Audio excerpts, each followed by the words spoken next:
সরকারের মদদে আওয়ামী লীগ নিষিদ্ধের আড়ালে দেশে সাজানো নাটক চলছে বলে দাবি করেছেন বিএনপির স্থায়ী কমিটির সদস্য মির্জা আব্বাস।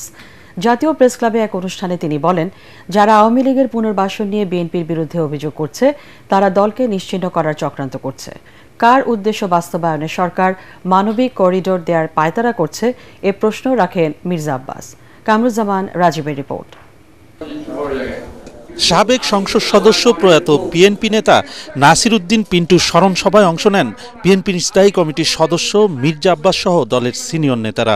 বলেন, পিন্টুর মতো হাজারো নেতাকর্মীর আত্মত্যাগের মধ্য দিয়েই আজকের জনপ্রিয় দল বিএনপি। বক্তব্য রাখতে গিয়ে মির্জা আব্বাস অভিযোগ করেন, বিএনপি আওয়ামী লীগ নিষিদ্ধের বিরোধিতা না করলেও একটি অজনপ্রিয় দল শুধু রাজনৈতিক উদ্দেশ্যে বিএনপিকে হেয় করার ষড়যন্ত্রে লিপ্ত হয়েছে। আওয়ামী লীগ নিষিদ্ধের দাবিতে শাহবাগের লাগাতার আন্দোলনকে নাটক বলে আখ্যা দেন তিনি। 622 জন আওয়ামী লীগের লোক পার হয়ে গেল, এই সরকার বলে আমরা কিছু জানি না।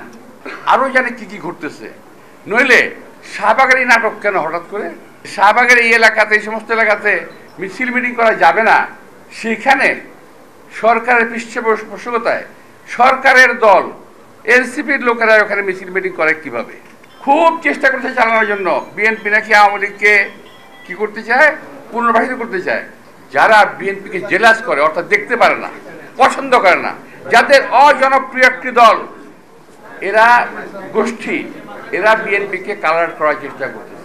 প্রশাসনে বিএনপি সমর্থকদের নিধন করে আওয়ামী জামায়াতপন্থীদের স্থলাভিষিক্ত করা হচ্ছে বলেও অভিযোগ করেন বিএনপির স্থায়ী কমিটির এই সদস্য। জনস্বার্থ বিরোধী মানবিক করিডোর দেওয়ার বিরুদ্ধে বিএনপি ছাড়া অন্য কেউ কথা বলছে না উল্লেখ করে মির্জা আব্বাস প্রশ্ন রাখেন, কার স্বার্থে এ করিডোর? এই সরকার, এই মুহূর্তে আমি এই সরকারকে অন্তত আমি আমার কথা বলছি, নিরপেক্ষ ভাবতে আমি পারছি না। তারা কোনো উদ্দেশ্য পারপাস সার্ভ করতেছে এই সরকার। অন্য কেউ কিন্তু এই করিডোর নিয়ে কোনো কথা বলছে না। কেন ভাই? কি কারণে? জামাত ইসলামের কথা বলে না কেন?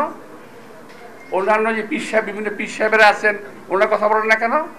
আবার বিএনপির বিরুদ্ধে কথা বলার সময় এক হয়ে যান। এটা কেমন কথা হলো? অর্থাৎ বিএনপিকে শেষ করতে পারলেই বাংলাদেশটাকে লুটে পুটে আবারও খাওয়া যাবে আওয়ামী লীগের মতো। এদিকে জাতীয় প্রেস ক্লাবে আরেক অনুষ্ঠানে বিএনপির সিনিয়র যুগ্ম মহাসচিব রুহুল কবির রিজভী বলেন, আবেগ দিয়ে নয়, সিদ্ধান্ত নেয়ার ক্ষেত্রে অন্তর্বর্তী সরকারকে নিরপেক্ষ হতে হবে। একটা দৃষ্টান্ত স্থাপন করেন, পরবর্তী নির্বাচিত সরকার কেউ এখান থেকে ফিরে আসবে না। কামরুজ্জামান রাজীব, এটিএন বাংলা, ঢাকা।